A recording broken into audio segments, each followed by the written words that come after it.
we're going to look at some what we call blue line ripping, just simply ripping out the boards. One of the things you never want to do, and I see guys do this all the time, you'll hear it every time in our DVDs, sneak up on it. If you need a board 3 inches wide, cut you the pieces 3 1/2 or 3 1/4, depending on what you've got, and then just kind of nibble away at it until you get down to the size that you want. The reason being, when we take a big wide piece of wood and we split and we try to cut something out of it, we just opened up some stresses. And those stresses, when we release them, they're going to let that board go back crooked again. It's going to move one way or the other. We're going to look at that, and we're going to do some tough straight lining. First thing we're going to look at, I got a piece of sassafras here.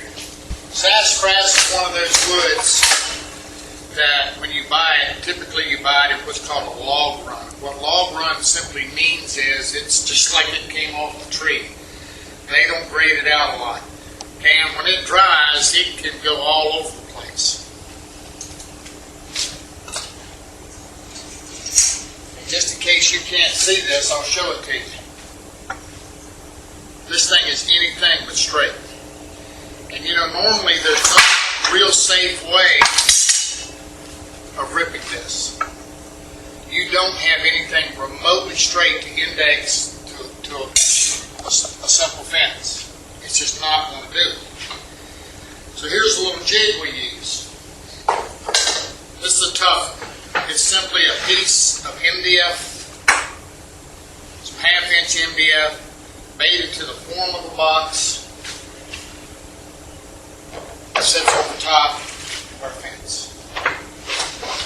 And the object of the game, we've got a couple feather boards here. The only thing these feather boards do, in reality, is just keep this thing from ever being able to kick back against us. Now, this thing has got about a 3/4 of an inch wane in it, meaning it's 3/4 of an inch, it's not touching the fence. And here's the part of this that's absolutely critical, is that you do not, in this case, it's only going to touch 2 points. And that's all I needed to touch. And almost every board you rip will do that. Very few of them are straight enough that they'll touch all the way down. But with these 2 points connecting, I can straight line it. I certainly wouldn't want to have this against my fence because there's no way to control it. So always use your 2 points.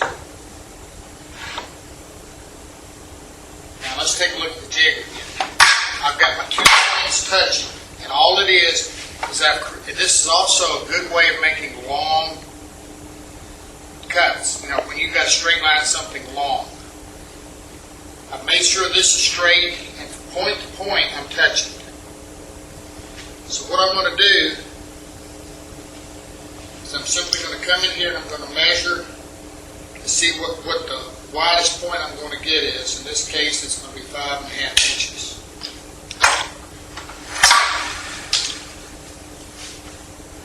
Because this jig is 1/2 inch, I know that I can actually come into 6 inches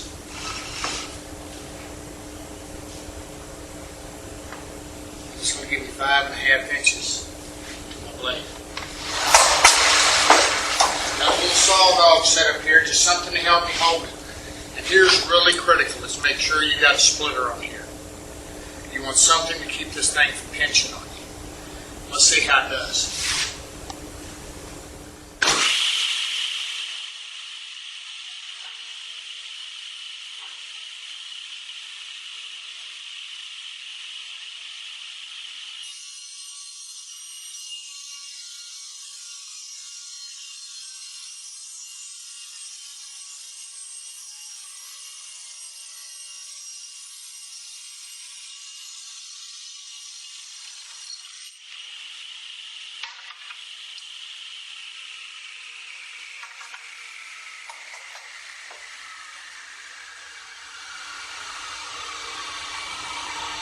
Now I have a point that's relatively straight. Doesn't mean it's perfect, But I've got something that I can index off of to get straight. Now, I'm not telling you this is perfectly this way, but I now have a straight edge. So now I come back, measure my inside.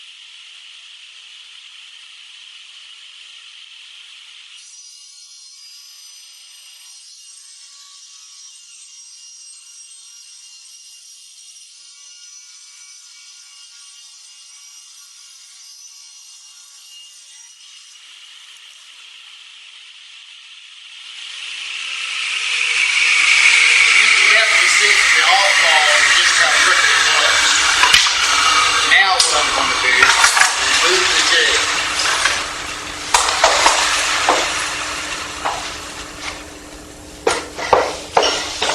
And I'm simply going to use my fence. Every time I make a cut, I'm going to get straighter and straighter. What does that mean? It means that this side is now straighter than this side. So this is the side I'm going to index off of.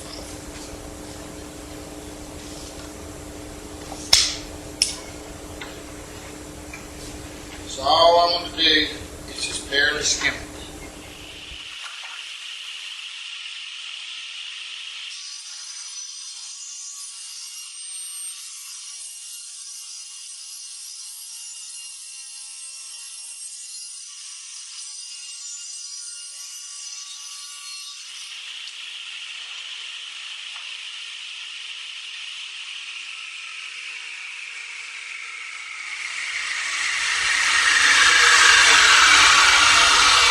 Right here, I noticed that I've got a little bit of a crack showing, and I see a little crack in here.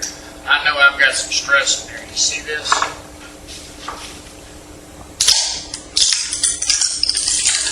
That's coming back in my face. Always watch for that kind of stuff.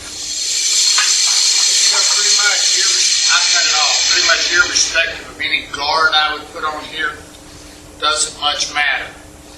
What's going to happen is when this blade cuts it and it goes through that, it's going to try to pinch. The other thing that you want to watch for really, really hard, particularly when you get what we just had, where you get two adverse pieces coming off. Right here in the throat on your table saw, one piece can start to drop down in here. And then you've got the other piece trying to come out here, or it'll try to turn in and start to wedge. The second you see that happen, stop, turn the table saw off, and get everything clear. If you don't, it's going to pinch really tight. Something's got to give. It's usually going to give in your direction. And I can take and make one more pass on this, and I know I'm dead straight. The other thing is that when you get into really heavy, hard cutting, pretty aggressive blade is a good thing to start with. But subsequently, you can go down to a finer blade and just do a really light little pass. You know, when you're getting right down to the last piece of it, and you can get some really, really nice smooth cuts.